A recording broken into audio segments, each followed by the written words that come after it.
వేరుశనగ కొనుగోలులో వ్యాపారస్తులు మోసం చేస్తున్నారని అనంతపురం జిల్లా బిడపనకల్లు రైతులు వాపోతున్నారు. పాల్తూరులో వేరుశనగ కొనుగోలు చేస్తుండగా దళారులు వ్యాపారస్తులు రైతుల మధ్య వాగ్వాదం జరిగింది. వ్యాపారస్తులు సంచికి 42 కిలోల చీటీ రాసి 44 నుంచి 47 కిలోలు తూకం వేస్తున్నారని రైతులు ఆవేదన వ్యక్తం చేస్తున్నారు. అధిక తూకాలతో మోసం చేస్తున్న దళారులు వ్యాపారస్తులపై చర్యలు తీసుకోవాలని డిమాండ్ చేస్తున్నారు. మేము కష్టపడి చెనక్కాయలు పండించినాము పాల్తూరులో. ఇక్కడ ఎక్కడి నుంచి వచ్చి దళారులు మా ఊరికి 3 కేజీలు 4 కేజీలు 10 కేజీల వరకు బాగా జరుగుతున్నారు.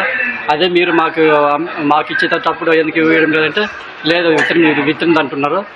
మీ పండించి మాత్రం సరిగ్గా లేదంటున్నారు. వ్యాపారస్తులు ఇక్కడ చెనక్కాయలు చాలా మోసం చేస్తున్నారు. 47 కేజీలు తూకాలు పెట్టి 40 కేజీలకే నిక్రమిస్తున్నారు. మాకు ఇచ్చేటప్పుడు విత్తనాలకి ఇచ్చేటప్పుడు 40 కేజీలు అర్ధ కేజీ కూడా బాగా చేయరు. మాకు ఇచ్చేటప్పుడు 40 కేజీలే ఇస్తారు. 7,000 రూపాయలు చెనక్కాయ మిషన్ చిన్నాడిచ్చేదానికి, 6,000 రూపాయలు చెనక్కాయ కట్టి పీకేదానికి ఒక మనిషి కూలి 500 రూపాయలు. రైతాంగం గిట్టుకోలేని పరిస్థితుల్లో ఈ దళారులు చాలా మోసం చేస్తున్నారు. దీన్ని దయచేసి దీనిపైన చర్య తీసుకోవాల్సిందిగా ఉన్నతాధికారులను కోరుచున్నాము.